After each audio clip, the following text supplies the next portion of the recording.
నమస్తే అండి అందరికీ, మీడియా మిత్రులందరికీ. మీరే భవిష్యత్తులో ఈ రాష్ట్రాన్ని దేశాన్ని రక్షించాలి. మీడియా మాత్రమే అది రక్షించగలదని నమ్మకం. ఎందుకంటే రాజకీయ పార్టీల మీద నమ్మకం పూర్తిగా సడలిపోతుంది, పోయింది కూడా. ఎందుకంటే నేను చాలా కాలం నుంచి, అంటే 1964లో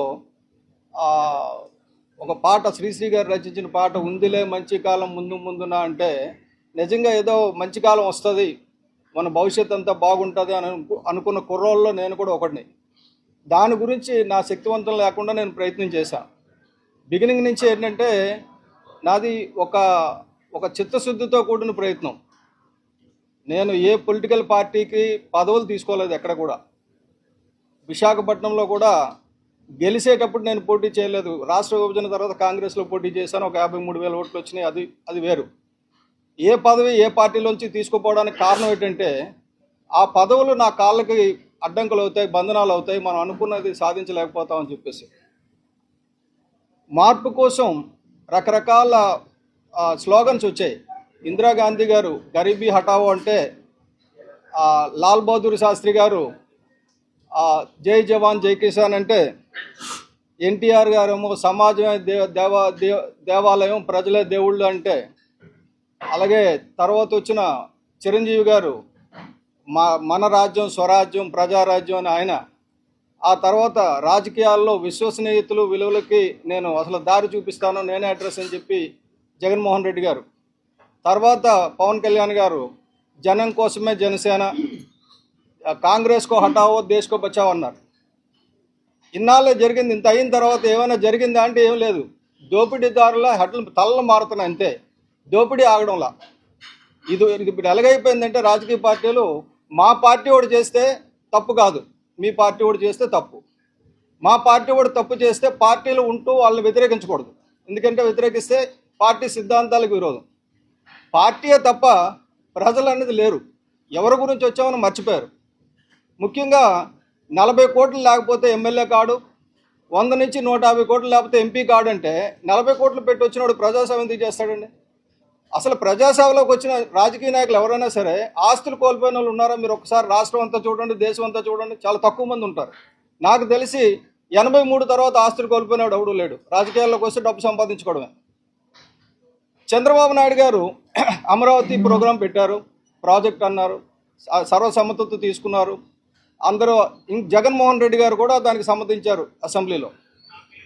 కానీ ఆయన అధికారంలోకి వచ్చిన తర్వాత చేసింది ఏంటంటే అక్రమ కట్టడాలు, అక్రమ నిర్మాణాలు. దానికి ప్రజావేదిక అని ఒక పేరు పెట్టి ట్యాంక్ బండ్కి లోపల పక్క ఒక పెద్ద ప్రజావేదిక కట్టారు. అది కడుతున్నప్పుడే నేను రాజేంద్ర సింగ్ గారు వెళ్ళి ఫోటోలు తీసి ఇది తప్పు అని చెప్పి అక్కడ మీడియాలో చెప్పడం జరిగింది. ఆ తర్వాత అధికారంలోకి వచ్చిన జగన్మోహన్ రెడ్డి గారు దాన్ని కూల్చేశారు. నేను చెప్తున్నాను, చంద్రబాబు నాయుడు గారు మీరు కానీ సరైన ప్లేస్లో అనుమతులతో అది కడితే, ప్రజా వేదిక కానీ కడితే, కూల్చడానికి జగన్మోహన్ రెడ్డి కాదు కదా, ఈ దేశంలో ఎవరికి వల్ల కాదు. ఇప్పుడైనా సరే తప్పులు తెలుసుకోకపోతే ఏమవుతుందంటే భవిష్యత్తులో ఇప్పుడు కట్టబోయి కూడా భవిష్యత్తులో కూల్చే పరిస్థితి వస్తుంది. ఎందుకంటే మనకి సర్వసమ్మతితో అమరావతి మనం అక్కడే నిర్ణయించుకున్నాం, అక్కడే కడుతున్నాం, దానికి అందరం మద్దతు పలికాం, నేను కూడా పలికాను. అయితే దానికి ఒక కండిషన్ ఉంది. ఆ కండిషన్ ఏంటంటే ఎన్విరాన్మెంట్ క్లియరెన్స్ 9 ఎన్విరాన్మెంట్ క్లియరెన్స్ ఎప్పుడు ఇచ్చారంటే అక్టోబర్ 2017 ఇచ్చారు. 2015 సారీ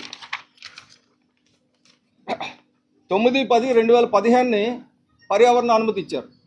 ఆ పర్యావరణ అనుమతి ఇవ్వడానికి హైదరాబాద్ స్థాయి పర్యావరణ అనుమతి తీసుకోకూడదు, కేంద్ర స్థాయి తీసుకోవాలి. కానీ బలవంతంగా తీసుకున్నారు. సరే, దాని తర్వాత దాని మీద నేను కోర్టుకు వెళ్ళడం జరిగింది. నాతో పాటు చాలామంది, ఈఎస్ శర్మ గారు, ఇటువంటి చాలామంది కోర్టుకు వెళ్ళారు. వెళ్ళిన తర్వాత కోర్టు అద్భుతమైన జడ్జిమెంట్ ఇచ్చింది. ఆ జడ్జిమెంట్ కాపీ కూడా మీకు, తెలుగు కాపీ మీ అందరికి ఇస్తాను. అప్పుడు ఏంటంటే కోర్టుకు వెళ్ళారు, నిలుపుదల చేద్దాం అనుకున్నారు, మేము గెలిచేసామని చెప్పి చంద్రబాబు నాయుడు గారు చాలా గట్టిగా బాజాలు కొట్టారు. కానీ జరిగింది ఏంటంటే అక్కడ పర్యావరణ అనుమతులు ఏవైతే ఇచ్చారో వాటిని తూచా తప్పకుండా పాటిస్తూ మరికొన్ని కఠినమైన నిబంధనలు పెడుతూ ఒక 2 కమిటీలను ఏర్పాటు చేసింది కోర్టు, ఎన్జిటి. ఆ 2 కమిటీల్లో ఒక కమిటీ సూపర్వైజరీ కమిటీ. అదేంటంటే 3 నెలలకు ఒకసారి ఎలా జరుగుతుందో తీరుతెన్నులు చెప్పాలి. దానికేమో కేంద్ర పర్యావరణ శాఖ కార్యదర్శి గారు హెడ్గా ఉంటారు. తర్వాత 5 సభ్యులు ఉంటారు, మేధావులు, స్పెషలిస్టులు అందరూ. అలాగే ప్రతి నెల ఇంప్లిమెంటేషన్ కమిటీ రిపోర్ట్ ఇవ్వాలి. ఈ ఇంప్లిమెంటేషన్ కమిటీ రిపోర్టు రాష్ట్ర సెక్రటరీ ఎవరైతే పర్యావరణ శాఖ సెక్రటరీ ఉన్నారో ఆయన ఆధ్వర్యంలో జరుగుతుంది, ఒక 5 నిపుణులతో. ఈ రెండు ఇప్పటి వరకు ఎప్పుడైనా చేశారా? అది జగన్మోహన్ రెడ్డి గారి టైంలో కానీ చంద్రబాబు నాయుడు గారి టైంలో కానీ.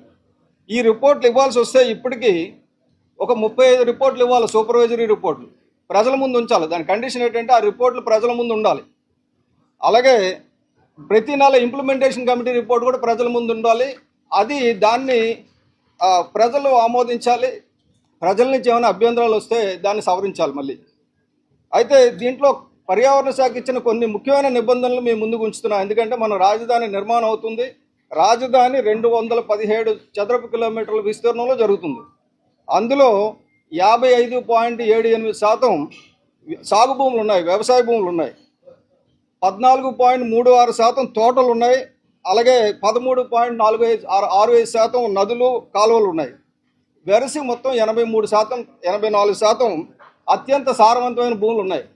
అటువంటి ప్రాంతాన్ని రాజధాని కింద ఎంచుకోవడం కరెక్టా తప్ప అన్నది ఇప్పుడు కరెక్ట్ కాదు. ఎందుకంటే అది ఆల్రెడీ నిర్ణయం అయిపోయింది, రాజధాని నిర్మాణం జరుగుతుంది. కాబట్టి మనం చేయాల్సింది ఏంటంటే ఆ నిర్మాణం చట్టబద్ధంగా జరుగుతుందా లేదా. చట్టబద్ధంగా జరగకపోతే మళ్ళీ వచ్చే వాళ్ళ నిర్మాణాన్ని కూల్చే అవకాశం ఉంటుంది. అలాంటి కూల్చే అవకాశం ఇవ్వద్దని సవనీయంగా రాష్ట్ర ప్రజల తరపున చంద్రబాబు నాయుడు గారికి మనవి చేస్తూ కొన్ని మీ ద్వారా ప్రజలకు కూడా తెలియజేస్తున్నా. మొట్టమొదటి ఏంటంటే బేస్ లైన్ మ్యాపింగ్ అని చెప్పి ఆ అమరావతి ఏరియాలో ఉన్న 25 గ్రామాల్లో ఉన్న 217 చదరపు కిలోమీటర్లు ఉన్న వాగులు, వంకలు, చెరువులు, కాలువల్ని సర్వే నెంబర్లతో సహా, ఏరియాతో సహా మ్యాప్ చేసి వాటిని టచ్ చేయొద్దు. మొట్టమొదటి కండిషన్ ఎకాలజీలో. తర్వాత ఇంకోటి ఏంటంటే బ్లూ గ్రీన్ ఇన్ఫ్రాస్ట్రక్చర్ అని చెప్పి నదికి సంబంధంగా 2 నుంచి 3 కిలోమీటర్ల వరకు ఏ రకమైన డెవలప్మెంట్స్ చేయకూడదు. 2 నుంచి 3 కిలోమీటర్లు నది నుంచి. నది అంటే ఎక్కడ వస్తుందండి? High flood line. ఆ బండ్ కాదు, బండ్ దాటి వస్తుంది. అక్కడి నుంచి 3 కిలోమీటర్ల వరకు ఏం కట్టకూడదు, అంటే జరీబు భూములు టచ్ చేయకూడదు. అలాగే పట్టణ వ్యవసాయాన్ని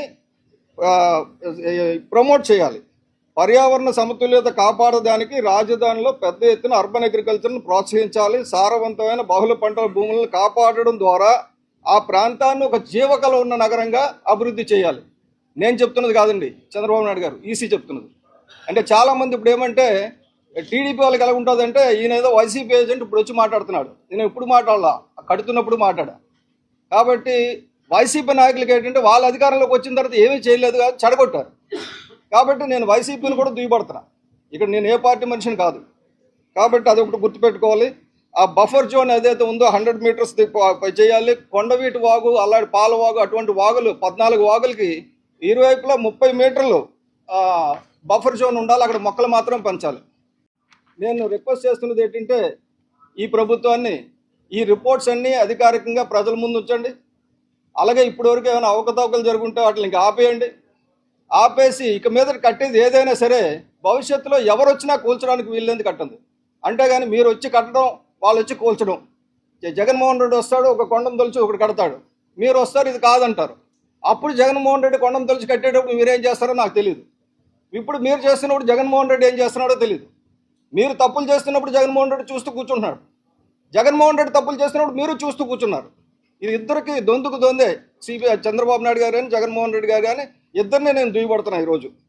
అలాగే చంద్రబాబు నాయుడు గారికి కానీ, పవన్ కళ్యాణ్ గారికి కానీ, జగన్మోహన్ రెడ్డి గారికి కానీ నా సూచన ఏంటంటే భవిష్యత్తులో ఈ రెండు మీరు తూచా తప్పకుండా పాటించాలి. ఒకటి, కాలుష్యాన్ని తరిమికొట్టడం. కాలుష్యం రోజు రోజుకి పెరిగిపోతుంది. మనం పీల్చడానికి ఊపిరి లేకపోతే, సరైన సారవంతమైన భూమి లేకపోతే మీ డబ్బుండి ఏం తగలెట్టుకోవడానికి కూడా పనిచేయదు. అలాగే అవినీతిని అంతం చేద్దాం. ఈ రెండు ప్రపంచానికి పట్టి పీడిస్తున్న వ్యాధులు. వీటిల్లో మీరందరూ అవినీతి పనులు చుట్టూ పెట్టుకొని పార్టీకి సిద్ధాంతం, పార్టీ కూటమి సిద్ధాంతం అంటే కుదరదండి. ఎవడు తప్పు చేసినా నేను పైకి వస్తాను, నిలదీస్తాను. అలాగే నిన్న 20వ తారీఖుని కేంద్ర సెంట్రల్ ఎంపవర్మెంట్ కమిటీ సిఈసి కొల్లేరు గురించి ఒక రిపోర్ట్ ఇచ్చింది. చూస్తే నిజంగా ఏడుపు వస్తుంది. నాకు ట్విట్టర్లో పెట్టాను అది. అంటే ఈ ప్రభుత్వానికి చిత్తశుద్ధి లేదు. 2006 తర్వాత ఆపరేషన్ కొల్లేరు ఆపేసి కొల్లేరును విధ్వంసం చేస్తున్నారు అని చెప్పేసి మన ప్రభుత్వం మీద ఎన్నిసార్లు ఇచ్చినా సరే ఈ ప్రభుత్వం స్పందించడం లేదని ఇప్పుడున్న ప్రభుత్వం మీద సిఈసి ఎండగడుతూ ఆ రిపోర్ట్ పంపించింది. ఆ రిపోర్ట్ కాపీ కూడా మీకు ప్రజలకు ఇస్తా. ఆల్రెడీ పెట్టాను నిన్న ట్విట్టర్లో, దాని సాఫ్ట్ కాపీ కూడా ట్విట్టర్లో పెట్టా. అది మన రాష్ట్రం ఒకటే కాదు, చాలా రాష్ట్రాల్లో చాలా తప్పులు జరుగుతున్నాయి. అన్నిటి మీద సిఈసి చెప్పడం జరిగింది. నాకు ఒక బాధ ఏంటంటే, ఒక 85 ఏళ్ళు వృద్ధుడు మృత్యుంజయరావు అని చెప్పి కాకినాడలో ఆయన కంటెంప్ట్ పిటిషన్ వేశాడు, కానీ ఈ రాజకీయ నాయకులు ఎవరో వేయలేదు. ఇక్కడ ఈఎస్ శర్మ గారు, ఈయనకి 85 ఏళ్ళే, ఈయన యుద్ధం చేస్తున్నాడు కానీ ఎవరో చేయడంలా. ఎవరు వీళ్ళేం పట్టుకుపోతారో, ఆల్రెడీ లైఫ్ అయిపోయింది. ఏమనంటే వాళ్ళ అభివృద్ధి కంటకులు, అభివృద్ధి నిరోధకులు. ఆ ముసలోళ్ళకు ఉన్న జ్ఞానం కూడా యువతకు లేకపోతే ఎలాగండి? నేను ఈ రోజు నుంచి చెప్తున్నా, rest of my life I'm going to fight. నేను రిక్వెస్ట్ చేసేది ఏంటంటే, ప్రజలందరూ కూడా మీ ప్రాంతాల్లో ఉన్నది ఏదైనా సరే, పర్యావరణ విఘాతం కానీ, అవినీతి కానీ, అరాచకం కానీ ఏది జరిగినా సరే మీరు తిరగబడండి, నేను మీతో వస్తాను. అక్కడ ఉన్న వాళ్ళందరినీ కూడా సమాయత్తం చేద్దాం. ఈ రాజకీయ నాయకుల వల్ల జరిగే పని కాదు. ఇక ప్రజా ఉద్యమం చేయక తప్పదు, చేద్దాం. దాన్ని మొదలు పెడుతున్నాం. అందరూ అన్ని రాష్ట్రం అంతా వస్తుంది, దేశం అంతా వస్తుంది. నేను కేవలం రాష్ట్రానికి పరిమితం కాదు. ఇటువంటి కార్యక్రమాలు మేము దేశం అంతా చేస్తున్నాం, నేను రాజేంద్ర సింగ్ గారు కలిసి. కాబట్టి ఈ రాష్ట్రంలో, అలాగే ఇప్పుడు హైదరాబాద్లో కేబీఆర్ పార్క్ చుట్టూ, అది కేబీఆర్ అంటే నేషనల్ పార్క్, అటువంటి నేషనల్ పార్క్ చుట్టూ గైడ్ లైన్స్ ఉన్నాయి. 1 కిలోమీటర్ వరకు ఏం చేయకూడదని. అలాంటిది 30 మీటర్లు తగ్గించారు. దాన్ని తీసుకెళ్లి నేషనల్ పార్క్ లోపల నుంచి, పైనుంచి ఫ్లైఓవర్లు వేస్తాం, కింద నుంచి అండర్ పాస్లు వేస్తాం అంటే ఏం చుట్టూ 1 వే చేసుకోవచ్చు కదా. నేషనల్ పార్క్స్ ఎందుకు అంత చిన్న చూపు వస్తుంది? అలాగే జీవో నెంబర్ 111 మీద ఎలాగ అంటే హైదరాబాద్కి చెందినవి చాలా ఉన్నాయి. అది అక్కడ మీడియాతో నేను త్వరలో మాట్లాడతాను. నేను రిక్వెస్ట్ చేస్తున్నది ఏంటంటే, అవినీతిపై, అరాచకంపై రాజీ లేని పోరాటం సాగుతుంది. అది కూటమి ప్రభుత్వంలో ఉన్న ఎమ్మెల్యేల మీదైనా, మంత్రుల మీదైనా, ఇదివరకు జగన్మోహన్ రెడ్డి మీదైనా, ఎవరి మీదైనా సరే, ఎవరైనా సరే పర్యావరణాన్ని పరిరక్షిస్తామంటే ఎస్ ఐఎమ్ విత్ దెమ్. అలాగే అవినీతిని అరికడదామంటే ఎస్ ఐఎమ్ విత్ దెమ్. ఈ రెండు మీకు చెప్పడానికని, మిమ్మల్ని అందరినీ మీతో పాటు ప్రజలను భాగస్వామ్యం చేయడానికని మీ ముందుకు వచ్చాను. ఇంకేమైనా ప్రశ్నలు ఉంటే అడగొచ్చు.